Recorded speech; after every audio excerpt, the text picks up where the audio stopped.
I mentioned that Ujima is exemplary of liberatory economic practice, and we're going to get to what we mean by liberatory in a little while. But first, to understand where we're going, we want to go toward a liberatory economic practice. We need to know where we're coming from, which means understanding our economic legacy here in the United States. And so I want to offer a quote from Edgar Villanueva. He's the author of Decolonizing Wealth, and some of you may have read his work as an assignment prior to this module. And he says, decolonizing wealth means redressing the legacy of colonization, racism, slavery, and other forms of oppression and the resulting trauma and inequality in wealth.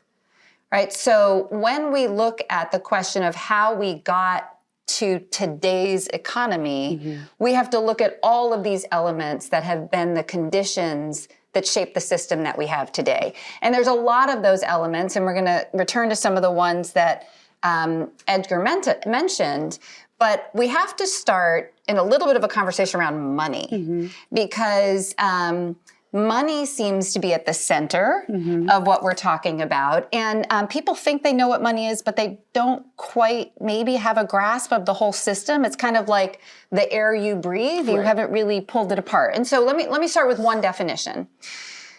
Money is an agreement within a community to use something, and actually it really could be almost anything, right, as a medium of exchange, right? So maybe it was beads, and then it was gold, and then it was this paper bill, and now it's ones and zeros, or maybe it's crypto. But there's an agreement to use some mechanism as a medium of exchange.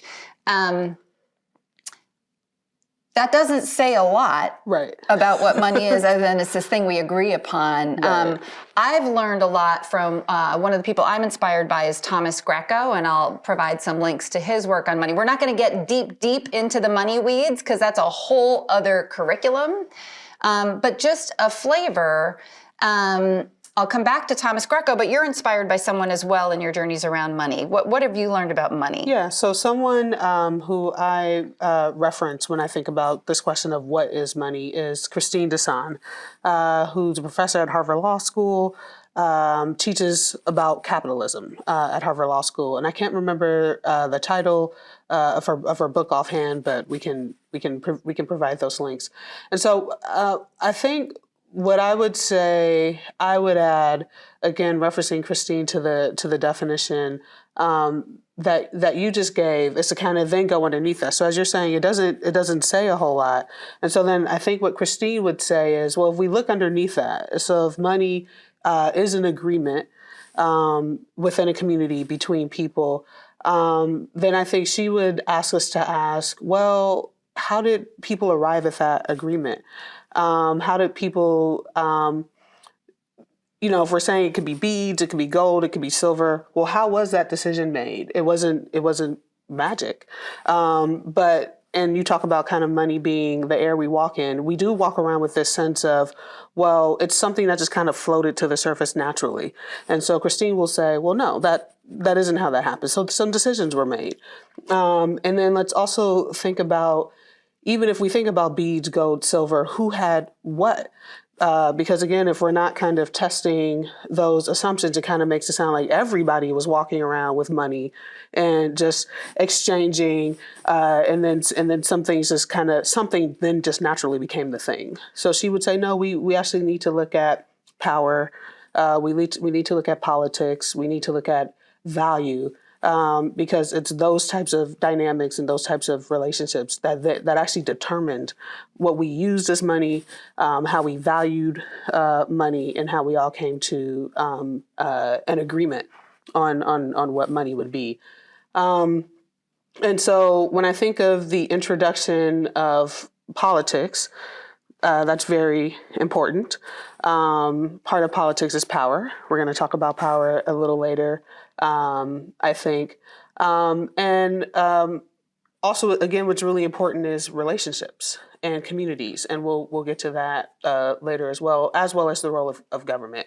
So I think the other thing that Christine would say is when we have this notion of an invisible hand, for example, or a free market, that doesn't really hold up when we think about how a marketplace had to come to be, and again, how we had to kind of arrive at an agreement as to what our medium of exchange was going to be. So it's the role of money as a political entity, because it's the agreement is being framed by the politics, by government. Exactly.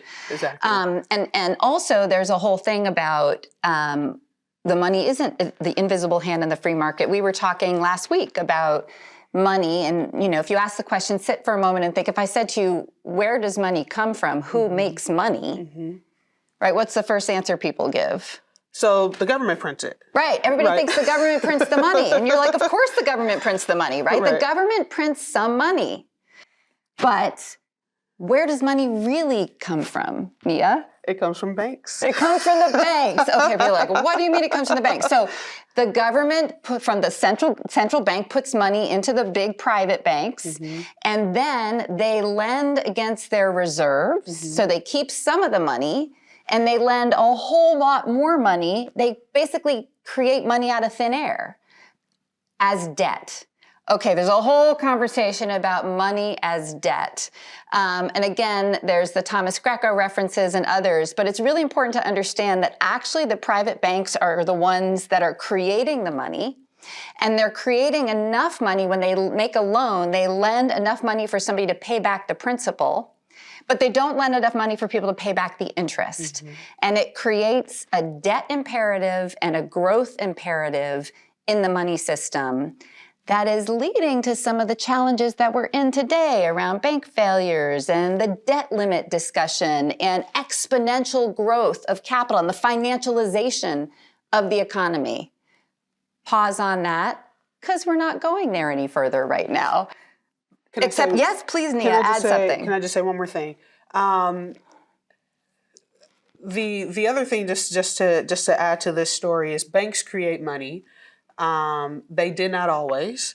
So at one point, as you stated, our government created money, and then endowed banks with that power, and our government stopped creating money, and it is now banks who kind of have that sole responsibility. And I just point that out again, just to kind of take us out of this frame of things have always been the way that they are today. Right. So we kind of talk about money being the air that we walk in.